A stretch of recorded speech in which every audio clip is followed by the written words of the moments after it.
Well, okay, it's the 20th of February 2025. Now, I read a great article actually in the March issue of Trains magazine, an American magazine that's known around the world, about a guy actually who travelled from right up in the northern part of the United States, in Maine, and travelled down through Boston, I guess, and New York and Washington and right through to Miami. Well, they say, well, there's nothing unusual about that. Well, of course not. It's done every day. It only takes 3 trains to do a trip like that, though. But what this guy did over a period of 4 days was ride, and you're not going to believe this, 55 different trains. Incidentally, I'm using an old movie of mine, so that I don't breach any copyright on the videos. Now, of course, we can't do anything quite like that at all. But I would say that I'd put this up to people who are interested in not just in train travel, but like to get a break of journey along the way. Where would you ride locals or do other things to break the journey, make it a little bit different than just getting on a train in Melbourne and going to Sydney, and getting on a train in Sydney and going to Brisbane? Well, if you really want to take it right down to the locals, going north you could get a suburban train to Broadmeadows,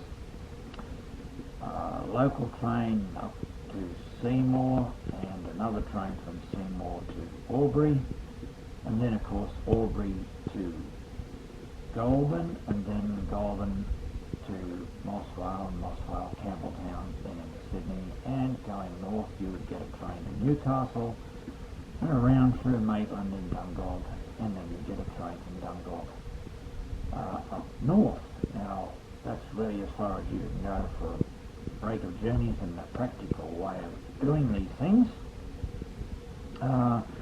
And coming south, unfortunately it's required in a sense, unless you've got some really good family and friends that are prepared to get you to Roma Street Station in time to catch your train at 5 o'clock in the morning during daylight saving, or 6 o'clock in non-daylight saving.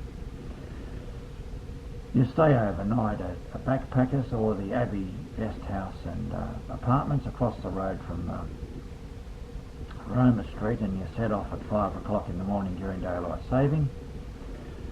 And then you travel through to Dundalk, stay overnight in Dundalk, and you travel by local train from Dundalk through Maitland down to Newcastle Interchange,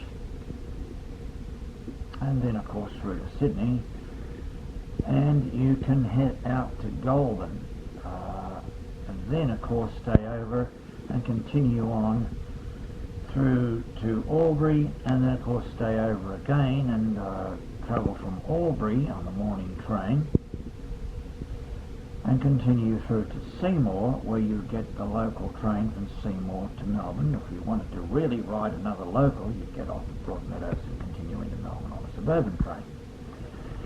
So these are just little options that people often ignore.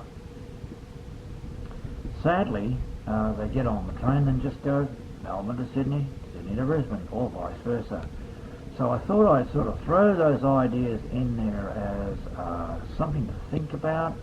I've always believed in breaking the journey when it comes to these long trips. Like in the case of Sydney to Brisbane, a 14-hour trip, you wouldn't want to do it in a day, although I know of people who get on the train and go all the way to Casino, get on the bus, continue for a 3-hour ride into Brisbane in the same day. I would never recommend that. And coming south, I wouldn't even recommend going from Brisbane to Sydney in the day. An overnight stay, the most ideal places include Dundalk, Maitland area, and then continuing on to Sydney saves you a number of hours of travel in that particular day and gives you an overnight stay, start fresh in the morning and continue your journey. Okay, so I thought I'd throw those ideas out there for a possible comment, or civil and polite comments. I'm most welcome. Discussion and we can take this a bit further, and I thought I'd add these thoughts in there as a concept for you. So thank you very much for viewing.